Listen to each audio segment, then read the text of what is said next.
বেলকুচি উপজেলার বেলকুচি ও বড়ধুল ইউনিয়নের যমুনা নদীর ভাঙন কবলিত এলাকা পরিদর্শন করেছেন উপজেলা ছাত্রদলের সাবেক যুগ্ম আহ্বায়ক ফিরোজ আহমেদ শিকদার। পরিদর্শন শেষে ফিরোজ আহমেদ বলেন, বেলকুচিতে যমুনার ভাঙন কবলিত এলাকার জনসাধারণ দীর্ঘদিন অবহেলিত। চলতি বছরও কয়েক শত বসত বাড়ি, আবাদি জমি, শিক্ষা প্রতিষ্ঠান সহ সরকারি বেসরকারি বিভিন্ন স্থাপনা ভেঙে নদীগর্ভে বিলীন হয়েছে। বিগত সরকার 17 বছর ক্ষমতায় থাকলেও বেলকুচি ইউনিয়নে দৃশ্যমান কোনো উন্নয়ন হয়নি।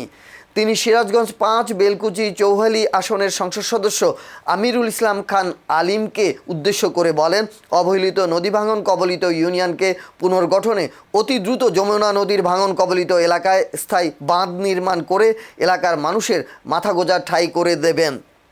পরিদর্শনের সময় আরও উপস্থিত ছিলেন বেলকুচি ইউনিয়ন বিএনপির সাংগঠনিক সম্পাদক আবু হেনা ফকির সহ ওয়ার্ড বিএনপির সিনিয়র নেতৃবৃন্দ।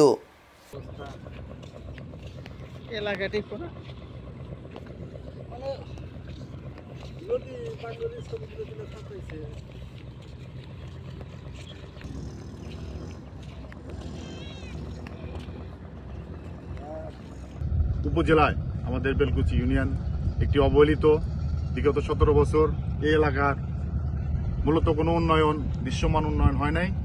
আমাদের নেতা জনাব আমিরুল ইসলাম খান আলিম ভাই মাত্র কয়েকদিনের ব্যবধানেই উনি চেষ্টা করেছেন এই অবহেলিত এলাকাকে একটি পুনর্গঠনের মাধ্যমে একটু উন্নয়নশীল এলাকা হিসাবে প্রতিষ্ঠিত করার জন্য।